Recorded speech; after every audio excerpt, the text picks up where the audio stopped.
Ladies and gentlemen, Mogul Media TV, we have a new entrepreneur from the West Coast. Introduce yourself. Yo, what's happening, y'all? This is your boy, M-A-N-N, man, West LA's young, Monkey Island's Def Jam's youngest in charge, Beluga Heights rep. You already know what it is. We in the house. Beluga Heights is actually a record label. It's J.R. Rodham.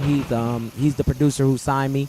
And, you know, that's his label, and I rep that. You know, I'm signed under that through Mercury Island Def Jam A to Z Entertainment. How did you get your buzz? Honestly, man, I just started getting my buzz, like, you know, recently. You know, my story is pretty interesting because it's kind of like backwards. Like, I got signed before I had a buzz, and I worked backwards to get my buzz. So right now, I'm buzzing, but you know, it took a long time to get it. You know, I've been working hard, making a lot of music, and finally, I'm at a point where I'm buzzing. And let's talk about the single Buzzing. Yeah. How did you hook up with the big entrepreneur 50 Cent? 50 Cent, man, he heard the record.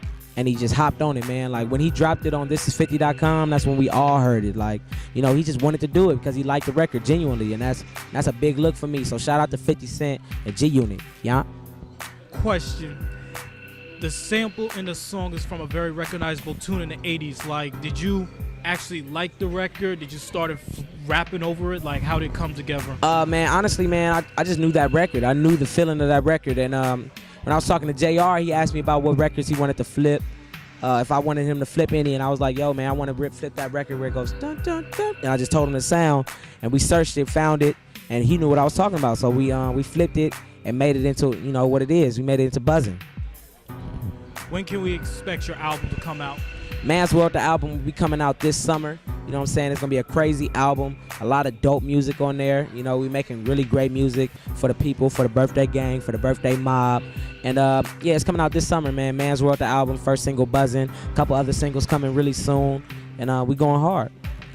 What's dope music to you right now in this present day and age? Dope music to me, man, is really just people just being real to themselves. Like, you know, like, I love Wiz Khalifa. He dropping a lot of dope, you know, stuff because he's being real to who he is. Shout out to Kendrick Lamar, another cat on the West Coast that's keeping it real to who he is. And it's just, man, it's a lot of new music that's coming out that's dope. But, you know, I think I have a very dope sound, like it's my own sound that I think I'm about to just expand on and just take it there with it.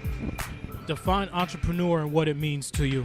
Entrepreneur, man, is a young cat, young person out here getting it, trying to do their thing in the business world, you know, like me, right?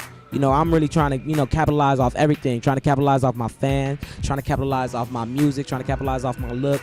And I'm an entrepreneur because I know that and I'm aware of what I'm doing. You know, I'm making smart moves and I'm moving like a boss. So that's what it's all about, man, being an entrepreneur, young out here getting it. What was some of the sacrifices you made to become successful? I sacrificed a lot, man. I sacrificed, like, my friends. You know, I don't really see my friends that much. I sacrificed, like, just regular living. You know, I don't really get to have, like, a really, you know, stable relationship with girls or anything. I kind of, like, just got to be on the road, man. I got to just be out here. But that's what it's all about. You know, I signed up for this when I signed that, you know, the deal. This is what I wanted. So I knew all that when I came into it. But it's all for the good, though. You know, I work hard now so I could chill hard later. Yeah. How do fans can reach out to you? My fans can hit me on Twitter, man. That's the direct link to me because I'm always on my Twitter. So hit me up at MANN, Facebook /MANN, MySpace /MANN, mansworld.net to take you to all those spots. So just hit up mansworld.net, man. So I hit up all my fans back. So hit us. Yeah. What is social media very important to you? Social media is the most important. You know, if it wasn't for social media right now, you know, like a lot of y'all wouldn't even be seeing my face. Y'all wouldn't know who I am. Y'all just hear the record because, you know, I can't be everywhere at once. So the fact that I can do videos and post them on the YouTube or just online, World Star, all that, it just connects the face to the music. And that's one of the most important parts because right now there's a lot of music out. A lot of people don't know the faces to these people. So I'm just trying to connect the face to the music. Who's some of the artists you're feeling right now? I'm feeling a lot of artists. Right now I'm really listening to Our Future Wolfgang a lot. You know what I'm saying? They out of LA. They like my favorite artists right now. Also listen to a lot of Wiz, Kendrick Lamar, Currency, a lot of everybody that's coming up and doing their thing. I definitely take a listen to. You know what I'm saying? I like Mac Miller a lot. Shout out to Mac Miller. We around the same age doing our thing out here. And it's just a lot of artists, man. A lot of new artists coming up, you know, so it's a great time for music. Well, man, the entrepreneur, much continued success. Thank you, brother. I appreciate that.